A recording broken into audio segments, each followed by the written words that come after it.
Hello everyone, welcome to my YouTube channel. So guys, मैं हूं RB Gautam और आप देख रहे हैं YouTube channel the RB internet. तो गाइज, आज की वीडियो में आपको बताने वाला हूं जिनके पास सीएससी आईडी यानी डिजिटल पोर्टल सेवा का आईडी एंड पासवर्ड नहीं है, वो लोग खुद से किस तरीके से एक आईडी पासवर्ड क्रिएट करेंगे और आय प्रमाण पत्र बनाएंगे। चलिए आप दिखाते हैं।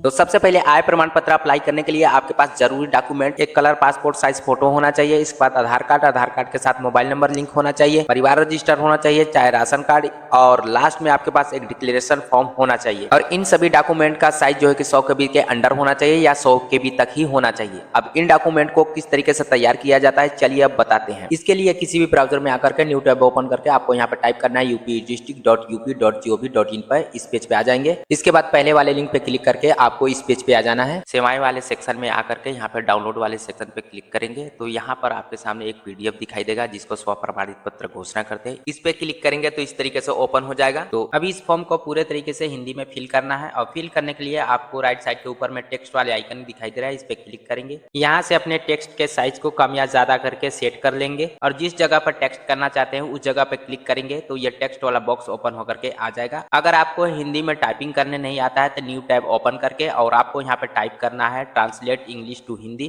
तो इस तरीके से आ जाएगा। अब यहाँ पर जो भी आप इंग्लिश में टाइप करेंगे ऑटोमेटिक इधर हिंदी में कन्वर्ट हो जाएगा। आपको यहाँ पे कॉपी करके और यहाँ पे ला करके पेस्ट कर देना है। अगर शॉर्टकट्स के यूज करना चाहते हैं तो Ctrl+C करेंगे तो कॉपी होगा और Ctrl+V आकर के करेंगे तो पेस्ट हो जाएगा। इसी तरीके से इस फॉर्म के खाली स्थान के जगह अपना इंफॉर्मेशन फिल कर लेंगे। इस फॉर्म में उन्हीं का डिटेल भरा जाएगा जो लोग अपने लिए प्रमाण पत्र बनवा रहे हैं। तो सबसे पहले आप अपना नाम लिखेंगे, इसके बाद पुत्र पुत्री और श्री में अपने पिताजी का नाम लिखेंगे। उम्र वाले में आप कितने वर्ष के हैं वो फिल कर देना है। जैसे आपका डेट ऑफ बर्थ 1/1/2000 है तो आप 2025 में 25 वर्ष के हुए तो यहाँ पे 25 फिल कर देंगे। वर्ष में आपको वो वाला वर्ष फिल करना है जिस वर्ष में आपका जन्म हुआ है। जैसे अगर 1/1/2002 में जन्म हुआ है तो 2002 फिल कर देंगे।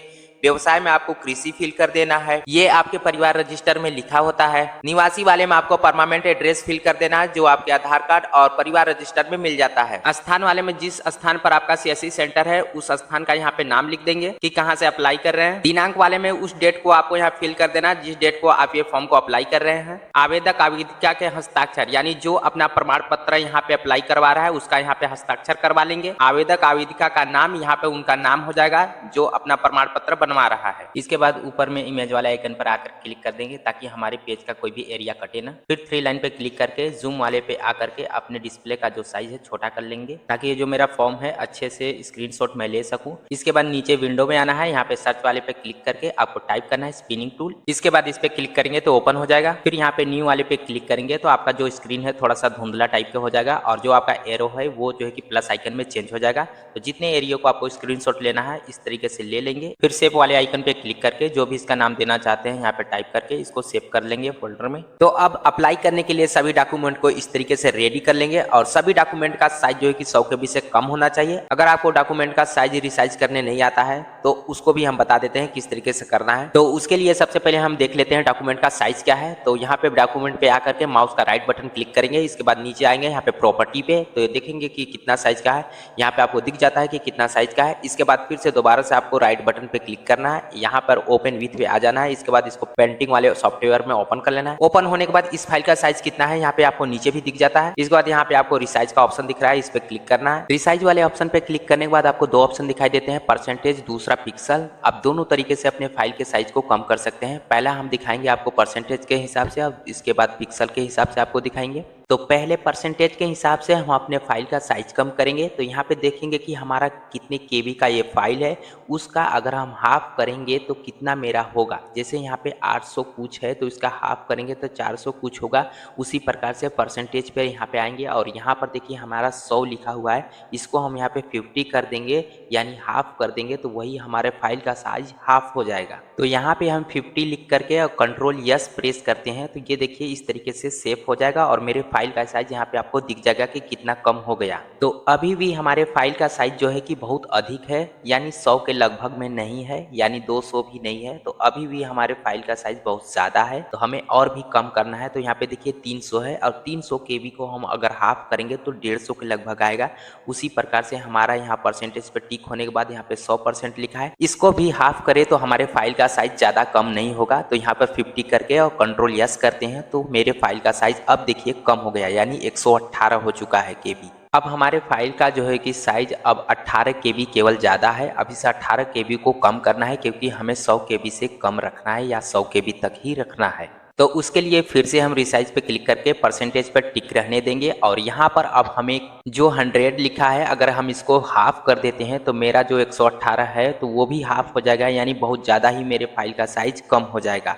तो अब हमें यहाँ पे सोच के रखना है कि कितना कम करना है। 118 केवी है, अब 118 का कितना हिस्सा कम करेंगे 100% में कि मेरा जो है कि 100 केवी के अंडर आ जाए। तो यहाँ पे हम जो है कि 90 करके अब देखते हैं। तो यहाँ पे 90 करके देखते हैं, इसके बाद ओके, इसके बाद कंट्रोल यस प्रेस करते हैं। तो इस तरीके से देखिए हमारा 98 केबी का करेक्ट फाइल अब हो चुका है। इससे न कम करना है न इससे हमें ज्यादा, अब हमारा यहाँ पे ठीक है। तो इस तरीके से आप अपने फाइल का साइज जो है कि कम या ज्यादा कर सकते हैं। अब हम अपने फाइल का साइज जो है कि पिक्सल वाला सेटिंग से कम करके देखते हैं कि किस तरीके से किया जाता है। उसके लिए पिक्सल पे टिक करेंगे और यहाँ पर अगर आपको हॉरिजॉन्टल वर्टिकल का साइज पता है तो यहाँ पर आप मेंटेनेंस एस्पेक्ट रेशियो पर अनटिक कर देंगे। इसके बाद कोई भी फॉर्म अप्लाई करते हैं तो वहाँ पे अपने फोटो का या किसी भी डॉक्यूमेंट का साइज दिया होता है कि इतने पिक्सल का होना चाहिए। तो वहाँ पर हॉरिजॉन्टल का हॉरिजॉन्टल में आपको डालना है और वर्टिकल का वर्टिकल में आपको साइज डालना है। इसके बाद ओके करके कंट्रोल यस कर देंगे तो हमारा फाइल का जो साइज है एग्जैक्ट एकदम बन जाएगा। और अगर अपने फाइल का साइज अगर एग्जैक्ट आपको पता नहीं है तो यहाँ पर मेंटेनेंस एक्सपेक्ट रेशियो पर टिक कर देंगे। 1400 है तो इसका हाफ करेंगे तो 700 होगा। तो यहाँ पर डालने के बाद ओके करके कंट्रोल यस करेंगे तो यहाँ पर हमारा जो है कि 417 केबी का हो जाएगा। तो हमारे फाइल का साइज 835 से घट करके कम हो जाएगा। उसी प्रकार से फिर से यहाँ पर अपने वैल्यू को कम करते चले जाएंगे और यहाँ पर देखेंगे कि हमारा 100 केबी से ज़्यादा नीचे और 100 केबी से ज़्यादा ऊपर नहीं होना चाहिए, मेंटेनेंस में होना चाहिए। उसी प्रकार से हम अपने फाइल का साइज कम या ज़्यादा कर सकते हैं। उसी प्रकार से यहाँ पे 700 का हाफ करे तो 350 होगा। तो यहाँ पे 350 डाल के ओके करके कंट्रोल यस करेंगे तो यहाँ पे देखिए फिर से हमारे जो है कि फाइल का साइज कम हो गया। अब फिर से यहाँ पे हमें 18 केबी अब केवल कम करना है। तो यहाँ पर 350 में यहाँ पर अगर हम 330 करें तो मेरा फाइल जो है कि एग्जैक्ट थोड़ा कम हो जाएगा, 100 केबी से ना ऊपर रहेगा ना 100 केबी से नीचे। तो इस तरीके से अपने फाइल का साइज पिक्सल वाले सेटिंग से भी कर सकते हैं। तो इस तरीके से अपने सभी डॉक्यूमेंट का फाइल जो है कि साइज में कर लेंगे। इसके बाद इसको कट कर देंगे। अब आपको इसी पेज पे दोबारा से आ जाना है और यहाँ से अब आपको लॉगिन वाले ऑप्शन पे क्लिक करना है और सिटीजन ई लॉगिन साथी पे क्लिक करके इस पेज पे आ जाना है। तो यहाँ पे यूजर आईडी या पासवर्ड डालने के लिए फर्स्ट टाइम आप आ रहे हैं तो सबसे पहले आपको एक यूजर आईडी क्रिएट करना पड़ेगा। उसके लिए आपको नवीन उपयोगकर्ता पे क्लिक करना है। इसके बाद आपके सामने इस तरीके से इंटरफेस आ जाएगा। अब यहाँ पे एक यूजर आईडी क्रिएट करने के लिए आपको इस फॉर्म को फिल करना होगा। तो यहाँ पे सबसे पहले आपको 6 से 8 कैरेक्टर लेटर्स आपको यहाँ पे नेम डालना पड़ेगा। फिर उपलब्ध करे जांच पर क्लिक करके आपको चेक करना पड़ेगा कि ये यूजर आईडी अवेलेबल है या नहीं। अगर अवेलेबल नहीं रहा तो इस लॉगिन आईडी का रिकॉर्ड पहले से ही मौजूद है, इस तरीके से आपके सामने मैसेज आ जाएगा। तो आपको फिर से 6 से 8 कैरेक्टर लेटर्स यहाँ पे डाल करके दूसरा चेक कर लेना है कि अवेलेबल है या नहीं। और अगर अवेलेबल रहा तो यह लॉगिन आईडी प्रयोग हेतु उपलब्ध है, इस तरीके से आपके सामने पॉपअप आ जाएगा। यहाँ पर आप कोई भी नाम और डिटेल भर सकते हैं। ये नाम आपके प्रमाण पत्र बनाने के बाद उसमें नहीं आएगा, क्योंकि यहाँ पर केवल यूजर आईडी बनाने के लिए ये डिटेल फिल किया जा रहा है। आप चाहे तो अपना नाम भी भर सकते हैं। इस फॉर्म को पूरे तरीके से इंग्लिश में फिल करना है, हिंदी टाइप करेंगे तो ये नहीं लेगा। तो सबसे पहले आपको आवेदक का यहाँ पे नाम फिल करना है। इसके बाद यहाँ पे उनका जन्म तिथि, इसके बाद वहाँ पे लिंग आपको सिलेक्ट करना है, पुरुष है या महिला है या ट्रांसजेंडर है। इसके बाद अपना यहाँ पे आवासीय पता यानी जो आपका परमानेंट एड्रेस है आधार कार्ड में, यही आपको फिल कर देना पड़ेगा। इसके बाद अपने एरिया का यहाँ पे पिन कोड दर्ज करना है और यहाँ पर अपना जिला सिलेक्ट कर लेना है। इसके बाद यहाँ पे अपना एक ईमेल आईडी डालना है, ये मैंडेटरी नहीं है। फिर आपको अपना एक मोबाइल नंबर दर्ज करना है। इसके बाद सेंड ओटीपी पे क्लिक करेंगे तो उस पर 8 डिजिट का ओटीपी सेंड किया जाएगा। इसके बाद आपको यहाँ पे फिल करके और वैलिडेट ओटीपी पे क्लिक करेंगे तो ये सक्सेसफुल वैलिडेट हो जाएगा।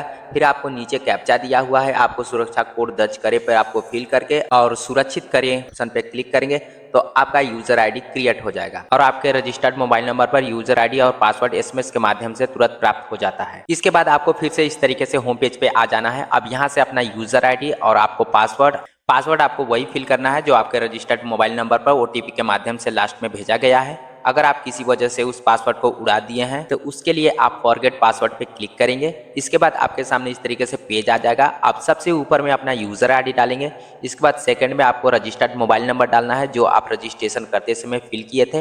इसके बाद यहाँ पे सेंड ओटीपी पे क्लिक करेंगे। आपके उसी रजिस्टर्ड मोबाइल नंबर पर 8 डिजिट का वन टाइम पासवर्ड सेंड किया जाएगा। ओके वाले बटन पे आपको क्लिक कर देना है। आपको यहाँ पे फिल करके और वैलिडेट ओटीपी पे क्लिक करेंगे तो इस तरीके से सक्सेसफुल ओटीपी वैलिडेट हो जाएगा। फिर से आपको ओके वाले बटन पे प्रेस कर देना है। इसके बाद अब आपको यहाँ पे पासवर्ड रिसेट पे क्लिक करना है। इसके बाद जो भी आपका रजिस्टर्ड मोबाइल नंबर है उस पे जो है कि ओटीपी के माध्यम से पासवर्ड रिसेट कर दिया जाएगा और उस पे सेंड कर दिया जाएगा। आपको दोबारा से फिर से होम पेज पे आ जाना है। अब यहाँ पे वही अपना यूजर आईडी और यहाँ पे वही पासवर्ड आपको फिल करना है जो लास्ट में आपका रजिस्टर्ड मोबाइल नंबर पर सेंड किया गया है। इसके बाद यहाँ पे कैप्चा को फिल करके और सबमिट वाले ऑप्शन पे क्लिक करके तो आपके सामने अब पासवर्ड बनाने का पेज आ जाएगा। सबसे ऊपर वाले में आपका यूजर आईडी हो जाएगा। इसके बाद नीचे वाले में जो ओटीपी लास्ट में गया है दोबारा से आपको उसी ओटीपी को यहाँ पे फिल करना है। इसके बाद आपको नया पासवर्ड बनाना है। दोबारा से उसी पासवर्ड को फिल कर देना है। नीचे आपको किस तरीके का पासवर्ड बनाना है दिया हुआ है कि लेटर्स होने चाहिए, कुछ नंबर्स होने चाहिए और कुछ अल्फाबेट्स नंबर होने चाहिए। पासवर्ड डालने के बाद आपको पासवर्ड बदले पे क्लिक करेंगे तो इस तरीके से आपका सक्सेसफुल पासवर्ड जो है कि जनरेट हो जाएगा और चेंज भी हो जाएगा। इसके बाद फिर से होम पेज पे आकर के यूजर आईडी और पासवर्ड और कैप्चा को फिल करके सबमिट करेंगे तो फिर से आपके रजिस्टर्ड मोबाइल नंबर पर एक वन टाइम पासवर्ड जाएगा। आपको यहाँ पे फिल करके और सबमिट करेंगे तो आप अपने सिटीजन के ई डिस्ट्रिक्ट डैशबोर्ड पैनल में लॉगिन हो जाएंगे।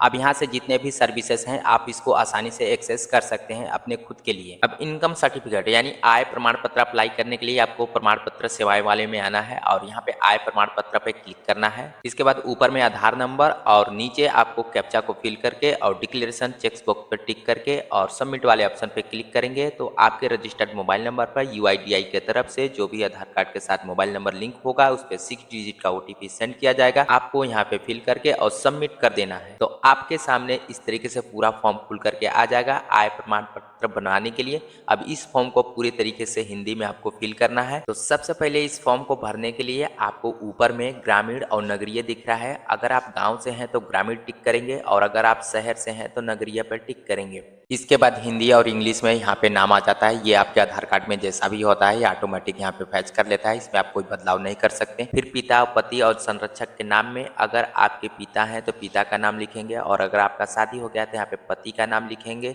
और अगर आपके पिता और पति कोई नहीं है तो संरक्षक में आप अपने माता का भी नाम लिख सकते हैं या तो फिर किसी और का नाम लिख सकते हैं जो आपके गार्जियन के रूप में है। इसके बाद माता के नाम में माता का नाम यहाँ पे फिल करना है। वर्तमान पता अब आपको यहाँ पे पूरा फिल करना होगा जैसे अपना मकान नंबर जो आपके परिवार रजिस्टर में मिल जाता है। फिर मोहल्ला पोस्ट आपको फिल करना है। इस पर जनपद यानी अपना जिला सिलेक्ट करना है। ये ऑटोमेटिक सिलेक्ट रहेगा जिस जिले से आप रहेंगे। इसके बाद आपको अपना तहसील यहाँ पे सिलेक्ट करना है किस तहसील से है। इसके बाद यहाँ पे अपना ग्राम पंचायत आपको सिलेक्ट करना है। फिर अपना मोबाइल नंबर आपको फिल कर देना है। अस्थायी पता उपरोक्त में आपको चेक बॉक्स पे टिक कर देना है। जो भी ऊपर में डिटेल्स आप फिल किए रहेंगे ऑटोमेटिक ये फैच कर लेगा और यहाँ पे फिल हो जाएगा। व्यवसाय में आप क्या करते हैं यहाँ पे लिखते चले जाएंगे। ये आपके परिवार रजिस्टर में लिखा होता है। अगर एक से ज़्यादा आप व्यवसाय करते हैं तो यहाँ पे लिखा हुआ कि प्रत्येक व्यवसाय का नाम लिखते चले जाएंगे और कामा भी लगाते चले जाएंगे। अब यहाँ पे परिवार के विवरण में जितने भी आपके परिवार रजिस्टर में सदस्य हैं यहाँ पे आपको नंबर फिल कर देना है। जैसे में 10 हैं तो 10 यहाँ पे फिल कर देंगे। ये आपके परिवार रजिस्टर में लिखा होता है कि कितने लोग हैं। यहाँ पे नंबर फिल करने के बाद किसी भी जगह पर क्लिक करेंगे तो ये ऑटोमेटिक रिफ्रेश हो जाएगा और सभी के नाम दर्ज करने के लिए बॉक्स ओपन हो जाएंगे। परिवार के सदस्य का नाम में पूरे परिवार का नाम लाइन से लिखते चले जाएंगे। व्यवसाय में सभी के व्यवसाय लिखते चले जाएंगे। ये आपके परिवार रजिस्टर में होता है। जैसे आप कृषि लिखते चले जाएंगे। व्यवसाय से आय वार्षिक में आप 0 फिल करते चले जाएंगे। इसमें आपको फिल करना नहीं जरूरी होता है क्योंकि ये लेखपाल इसमें लगाते हैं आपके इनकम का आय। इसी तरीके से अपने परिवार के सदस्यों के नाम फिल कर लेंगे। इसके बाद आय निर्धारण हेतु आवेदन की श्रेणियां में यहाँ पर आपको अपने व्यवसाय का कम से कम एक श्रेणी का विवरण देना जरूरी है। तो यहाँ पर देखिए आप भूमि और खेती से आप कितना या मजदूरी से कमाई करते हैं तो यहाँ पर अपने हिसाब से डाल देंगे, जैसे 350 डाल दीजिएगा। कृषि भूमि का विवरण, जिस ग्राम पंचायत में आपका भूमि है यहाँ पे उस ग्राम पंचायत का नाम लिख देंगे। कितने क्षेत्रफल यानी हेक्टेयर में है यहाँ पे लिख देंगे, नहीं पता है तो इसको भी 0 फिल कर देंगे। आय रुपयों में लिखना है, यहाँ पे आप 0 लिख देंगे। पेंशन आपको मिलता है तो पेंशन से आय रुपयों में यहाँ पे लिख देंगे, नहीं तो इसको भी 0 फिल कर देंगे। सेवा योजना से आय आपको मिलता है तो इसमें भी फिल कर देंगे, नहीं तो इसको भी 0 कर देंगे। निजी व्यवसाय से आपको अगर इनकम होता है तो इसको भी फिल कर देंगे, नहीं तो इसको भी 0 कर देंगे। अन्य स्रोतों से आय होता है तो इसको भी फिल कर देंगे, नहीं तो यहाँ भी 0 कर देंगे। अब यहाँ पर परिवार की कुल वार्षिक आय कितना है, यानी जितने भी प्रकार से आपने आय का इनकम का विवरण दिया है यहाँ पे सब जोड़ करके आपका कुल एक वर्ष का आय यानी इनकम कितना होता है यहाँ पर टोटल आपको जोड़ करके लिख देना होता है। अगर आपको पता नहीं है कि इनकम सर्टिफिकेट में कितना आय लगाना होता है तो आपके एरिया में जितने भी प्रमाण पत्र बनाए जा रहे हैं, कितना इस समय लेखपाल या पटवारी आय का विवरण दे रहे हैं, उसी हिसाब से यहाँ पे फिल कर देंगे।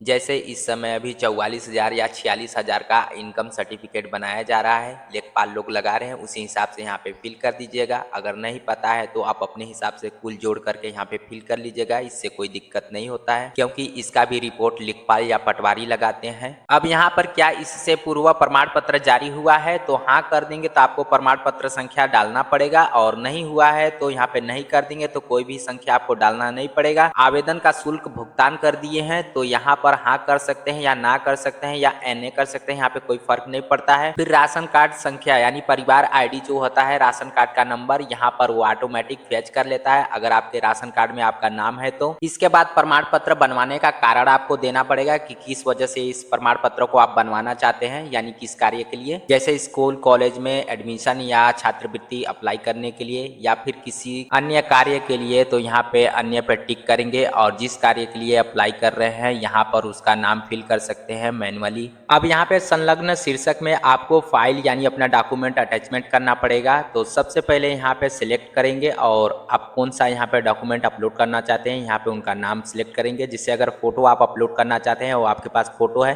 तो फोटो पे टिक करेंगे, इसके बाद ब्राउज पे क्लिक करके आप अपलोड कर सकते हैं।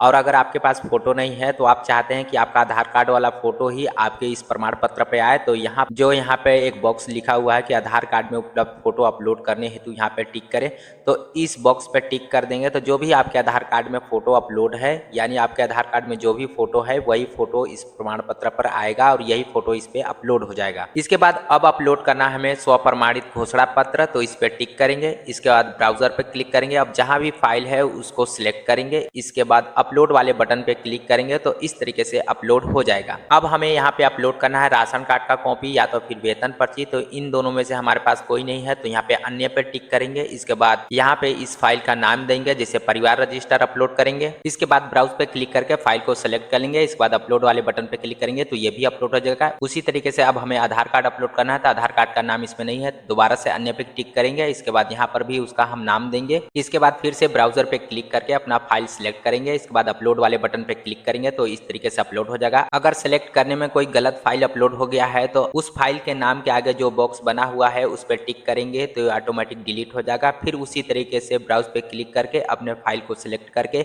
और अपलोड वाले बटन पे क्लिक करेंगे तो दोबारा से अपलोड हो जाएगा। अब आपको अपने फॉर्म को अच्छे तरीके से जांच लेना है कि किसी प्रकार का कोई गड़बड़ी तो नहीं है। अगर किसी भी प्रकार का कोई गलती है तो यहीं से एडिट कर लीजिए, नहीं तो आप आगे जा करके नहीं एडिट कर पाएंगे। इसके बाद दर्ज करे वाले ऑप्शन पे क्लिक करेंगे तो आपके सामने आपके फॉर्म का पूरा प्रीव्यू खुल करके आ जाएगा। यहाँ से आप नीचे स्क्रॉल करेंगे, इसके बाद सेवा शुल्क भुगतान पे क्लिक करेंगे तो आपके सामने इस तरीके से आ जाएगा। अब यहाँ पर आपका एप्लीकेशन नंबर हो जाता है और नीचे आपको दिया हुआ है कि किस मोड से पेमेंट करेंगे तो कितना आपका पेमेंट कटेगा। और यहाँ पर आपको एक रेड कलर में नोटिफिकेशन स्क्रॉल हो रहा है, यहाँ पर लिखा हुआ है यदि सेवा शुल्क का भुगतान करने के उपरांत किसी भी कारण से आवेदन की पावती पत्र एक्नॉलेजमेंट स्लिप नहीं आती है तो पुनः सेवा शुल्क भुगतान विकल्प में जाकर के आवेदन को सुरक्षित करें। अब आपको एप्लीकेशन नंबर के आगे सबमिट का ऑप्शन दिखाई दे रहा है, इस पे क्लिक करेंगे, फिर प्रोसीड विद पेमेंट पे क्लिक करना है। इसके बाद आपके सामने इस तरीके से डायलॉग बॉक्स आएगा, ओके वाले पे क्लिक करना है। तो आपके सामने पेमेंट वाला मेथड आएगा कि किस मोड से आप पेमेंट करना चाहते हैं, जैसे नेट बैंकिंग से करना चाहते हैं या यूपीआई आईडी या डेबिट कार्ड से। तो जिसके माध्यम से आप पेमेंट कर सकते हैं उसको सिलेक्ट करेंगे। जैसे मैं नेट बैंकिंग से पेमेंट करने वाला हूं तो नेट बैंकिंग सिलेक्ट करते हैं। फिर यहाँ पे जिस भी बैंक का नेट बैंकिंग आप यूज करते हैं उसको सिलेक्ट कर लेंगे। अगर आपको लिस्ट में दिखाई नहीं देता है तो ऊपर में सर्च वाले आइकन पे आकर के अपने बैंक का नाम टाइप करेंगे तो आपके सामने आ जाएगा। फिर उसको सिलेक्ट कर लेंगे तो आपके सामने छोटा सा पेज आ जाएगा। यहाँ पे आपको दिख जाएगा कि कितना पेमेंट आपका कटने वाला है और कितना जीएसटी चार्ज लग रहा है। इसके बाद प्रोसीड वाले पे क्लिक करेंगे।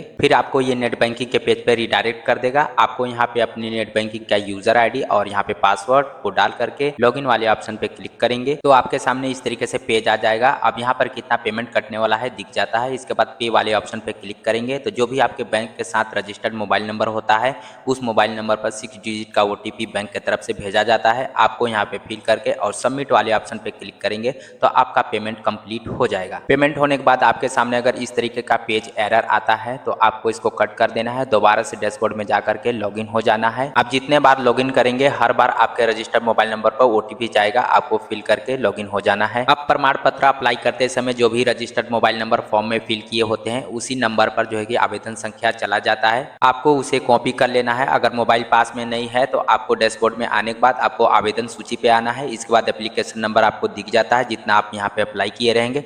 आपको इसे कॉपी कर लेना है एप्लीकेशन नंबर को। इसके बाद सेवा शुल्क भुगतान पे चले जाना है। फिर यहाँ पे एप्लीकेशन नंबर को पेस्ट करके और सबमिट वाले ऑप्शन पे क्लिक करेंगे तो आपके सामने अगर इस तरीके से एरर आता है तो थोड़ी देर आपको वेट करना है, 10 से 15 मिनट। इसके बाद दोबारा से आपको सेवा शुल्क भुगतान पे आना है और यहाँ पे एप्लीकेशन नंबर पेस्ट करके और सबमिट वाला ऑप्शन पे क्लिक करेंगे तो आपके सामने इस तरीके से आ जाएगा। अब यहाँ पर आपको सुरक्षित करे वाले ऑप्शन पे क्लिक करेंगे तो आपका पेमेंट वेरीफाई हो जाएगा। इस स्लिप को आप प्रिंट करके या फिर पीडीएफ में सेव करके अपने रिकॉर्ड के लिए रख सकते हैं। प्रिंट करने के लिए आपको प्रिंट वाले ऑप्शन पे क्लिक करना है या शॉर्टकट की में आपको कंट्रोल पी प्रेस करेंगे तो इस तरीके से आपके सामने आ जाएगा। अब यहाँ से आप जो है कि प्रिंट करने के लिए प्रिंटर सेलेक्ट कर सकते हैं या पीडीएफ में सेलेक्ट करके और साइज को A4 साइज लगा कर और सेव वाले पीडीएफ पे क्लिक करेंगे तो आपका पीडीएफ में सेव हो जाएगा। और अगर आप प्रिंटर सेलेक्ट करेंगे तो यहाँ पे प्रिंटर वाला ऑप्शन आ जाएगा। प्रिंट करेंगे तो आपका प्रिंटर से प्रिंट हो जाएगा। सेव वाले ऑप्शन पे क्लिक करेंगे तो आपको फाइल का नाम पूछा जाएगा। आपको फाइल का नाम यहाँ पे टाइप कर देना और जिस फोल्डर में आप सेव करना चाहते हैं उसको सिलेक्ट करके और सेव वाले पे क्लिक करेंगे तो आपका फाइल जो है कि पीडीएफ में सेव हो जाएगा। अब यहाँ पे डैशबोर्ड को पूरे तरीके से समझिए कि कहाँ से क्या होता है। तो इस तरीके से आपका डैशबोर्ड दिखता है। यहाँ पर आप निर्देश पे क्लिक करेंगे तो आपके सामने इस तरीके से पीडीएफ ओपन होगा और इस पीडीएफ में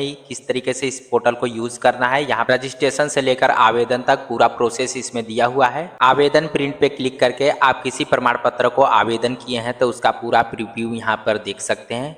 इस पे क्लिक करेंगे और यहाँ पर जो भी एप्लीकेशन नंबर है यहाँ पे फिल करने के बाद आप सबमिट पे क्लिक करेंगे तो उसका पूरा प्रीव्यू खुल करके आ जाएगा। यहाँ चाहे यहाँ से आप अपने सेवा शुल्क भुगतान में आकर के आप जिस प्रमाण पत्र के लिए अप्लाई किए हैं उस प्रमाण पत्र का एप्लीकेशन नंबर डाल करके सुरक्षित करे के ऑप्शन पे क्लिक करके आप उसका स्टेटस देख सकते हैं पेमेंट का। आवेदन की सूची चाहे कुल लंबित आवेदन पे आकर के आप तक आपने जितने प्रमाण पत्र अप्लाई किए हैं सभी प्रमाण पत्र का यहाँ पर लिस्ट सूची देख सकते हैं। यहाँ चाहे यहाँ से निस्तारित आवेदन पर क्लिक करके आप अपने प्रमाण पत्र का आवेदन देख सकते हैं कि निस्तारित हो चुका है या जनरेट हो चुका है, यानी रिजेक्ट हुआ है तो किस कारण से रिजेक्ट हुआ है यहाँ पे उसका कारण पता चल जाएगा। और अगर बन गया है तो आपके सामने यहीं पे आ जाएगा, यहीं से आप इसको डाउनलोड भी कर सकते हैं। रसीद की प्रतिलिपि यहाँ चाहे यहाँ से आप अपने आवेदन का जो पावती रसीद होता है यहाँ पर एप्लीकेशन नंबर डाल करके उसका एक्नॉलेजमेंट रिसिप्ट प्रिंट कर सकते हैं। सबसे नीचे सुझाव में आकर के आप इस पोर्टल से कितना सेटिस्फाई हैं यहाँ पर आप रेटिंग देख सकते हैं। इसके बाद यहाँ पर ऊपर में एडिट यूजर प्रोफाइल पे क्लिक करके आप अपने इन्फॉर्मेशन को यहाँ से अपडेट कर सकते हैं, जैसे आपका नाम चाहे पता या मोबाइल नंबर जो भी यहाँ पे अपडेट करना चाहते हैं अपडेट कर सकते हैं। फिल करके डिक्लेरेशन को टिक करेंगे और अपडेट पे क्लिक करेंगे तो जो भी इसमें मोबाइल नंबर आपका लिंक है उस पर एक 6 डिजिट का ओटीपी जाएगा। यहाँ पर फिल करके और सबमिट वाले ऑप्शन पे क्लिक करेंगे तो इस तरीके से आपका पूरा प्रोफाइल अपडेट हो जाएगा और ऑटोमेटिक आपका डैशबोर्ड जो है कि लॉग आउट हो जाएगा। आपको दोबारा से आकर के यूज़र आईडी और पासवर्ड और कैप्चा को फिल करके और लॉगिन करेंगे तो जितनी बार आप लॉगिन करेंगे हर बार आपके उसी रजिस्टर्ड मोबाइल नंबर पर ओटीपी जाएगा। आपको यहाँ पे फिल करके और सबमिट करेंगे तो फिर से आप अपने डैशबोर्ड में लॉगिन हो जाएंगे। और इस तरीके से राइट साइड के ऊपर में लॉगआउट के ऑप्शन पे क्लिक करेंगे तो आप अपने डैशबोर्ड से लॉगआउट हो जाएंगे। सो हे गाइस, तो ये था बिना डिजिटल पोर्टल सेवा के आप खुद से किस तरीके से आईडी क्रिएट करके और अपना आय प्रमाण पत्र बना सकते हैं। अगर आपको वीडियो पसंद आया तो लाइक शेयर एंड कमेंट कीजिएगा और किसी भी प्रकार का कंफ्यूजन है तो कमेंट कीजिएगा।